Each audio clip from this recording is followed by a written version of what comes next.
ada Transformer ke apa belakang dia kan. Oh, teringat cerita Transformer dia tengok semalam. Macam itu lah. Okey, ada lagi. Kasih buat pertemuan ni. Saya tanya. Okey, boleh. Sebenarnya tadi saya baru gaduh dengan adik saya. Amboi. Bukan, sebab masa tu saya main game yang Kiap tu. Apa tu? Yang ambil F1 ni? okay. Bukan. Yang mainan tu lah dapat. Oh, yang letak $1 tu, letak yang kat akid-akid tu kan? Tu saya pernah main, tak pernah menang lah. Tak pernah dapat. Okey. Lepas tu saya dapat yang besar ni tau. Dapat satu ke $2 je dapat tau. Dapat. Lepas tu saya bawa balik. Adik saya dia suka lagu juga. Habis dia tengah belajar bab haram kan. Tadi kan haram. Dia cakap itu haram. Habis saya geram ni dah menang. Sebenarnya itu haram ke tak? Apa dia punya itu lah. Konsep dia. Okey, jadi kalau tu kira permainan, dia bukan perjudian. Jadi kalau untuk saya, kan, kalau benda itu kita tahu, kalau kita dapat, kita dapat lah. Kalau tikam-tikam lah orang kata kan. Itu kira nasib lah. Betul? Tapi ada saya cakap, setelah bayar sesuatu yang kita tahu apa yang kita beli. Kita tak boleh macam kena misalnya benda yang misalnya $1 yang macam pusing tu kan, kita kena tahu kalau benda tu semua sama baru boleh beli. Kalau semua lain kita akan rugi kan, kita tak boleh. Ini salah satu lagi ni ciri-ciri orang Melayu biasa, dia susahkan diri dia sebenarnya. Jadi kalau memang kita nak tahu benda yang kita beli, kita nak kena tengok. Memang itu tak, saya tak nafikan. Memang kita syarat-syarat untuk sah baik. Bukan baik ni lah, bukan baik lah, maknanya tu berurus niaga, baik. Jadi memang salah satu ciri-cirinya untuk melihat apa yang dibelinya. Nak kena tengoklah condition. Taklah beli barang online kita tengok dulu, ini boleh nego, perjalanan contoh. Kalau boleh memang tengok, kita tengok. Tapi ada benda yang macam tadi tu, itu tak sampai, kalau untuk saya tak sampai jadikan dia haram, sebab dia tak ada unsur-unsur perjudian. Yang buatkan ada perjudian memang dah haram lah. Allah dah cakap dalam Al-Quran kan ada. Jadi benda itu hanyalah permainan, permainan yang kita pun tak tahu. Kita cuba nasib, kalau dapat, tak dapat. Tapi itu bukan beli.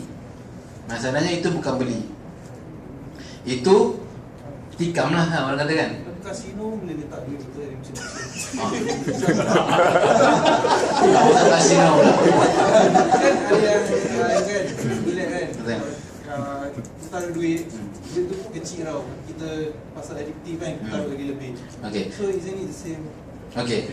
Dia kalau kasino, dia dah termasuk judi sebab salah satunya dia memang ada dekat tempat judi lah. Jadi kita tengok tempat lah. Kalau kasino tu, roulette tu dekat rumah awak takkan ada tempat awak. Jadi dia konsep dia, bila awak berjudi roulette tu sebenarnya kan, kita tak tahu sebenarnya apa yang ada kat dalam. Kan memang kita tahu kita dapat duit kan. Tapi kita masuk kadang-kadang memudaratkan, dan itu salah satu perjudian. Tapi kalau awak kata yang benda letaklah, tadi kata kalau benda-benda bola kan, kita masukkan duit, kita tahu kita akan dapat. Jadi maknanya itu bukan judi lah. Maknanya kita tahu benda kita akan dapat, cuma kita tak tahu barang dia barang apa. Gitu. Jadi kalau benda tu kan, itu kalau saya lebih suka nak cakap permainan daripada perjudian. Jadi kalau awak nak main dengan benda kasino tu, roulette tu bawa balik rumah, awak main sendiri lah. Boleh juga. Nak main je, nak beli je benda tu. Ke dermakan dekat masjid ke mana-mana.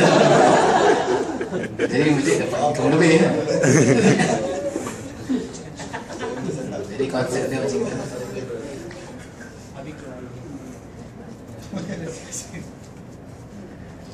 Macam tadi saya cakap ni, fake tu kira orang lebih suka benda-benda yang hukum-hukum.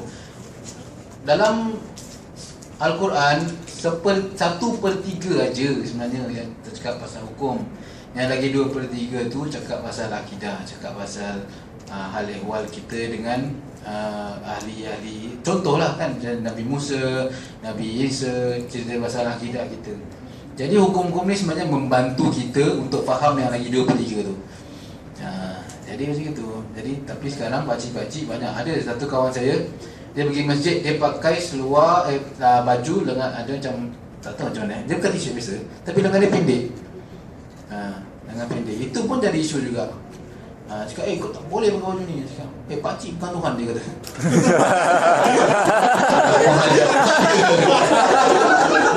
Kan? Jadi gitu lah. Tapi kita pun tak tahu kan, dia masuk syurga ke dia ahli neraka, kita tak tahu. Jadi dia pun pakcik tu main lagau je, dia cakap gitu. Jadi dia pun cakap, pakcik bukan Tuhan, lepas tu dia jalan. Okay lah, jadi gitu. Jadi maksudnya tu jangan beratkan sangat hukum fikir tu, kita santai-santai je. Janji kita buat 5 perkara, we are Muslim already, we don't need to think about it. Kalau dapat buat solat sunat, extra lah dapat pahala. Sebab apa? Solat sunat ni sebenarnya cover yang kita buat dekat dalam solat wajib kita. Kadang-kadang kita terkurang, kadang-kadang terhayal lah tapi betul, kadang-kadang ada orang kata kalau lupa barang letak mana, solat lah. Kat dalam solat ni macam-macam kita boleh ingat balik. Saya pernah, kira kadang-kadang kita solat kan, cakap, teringat kunci aku kat mana tadi aku makan apa kan, sakit perut lah. Tapi dia sendiri lah. Macam-macam benda ni. Betul kan? Ada yang benar rasa kan? Okay, ada lagi? Ada lagi? Ada sini? Okay. Maaf saya main mata memang gini lah, ngantuk sikit lah. Okay, if there is no questions, then can we close? Ke awak nak close?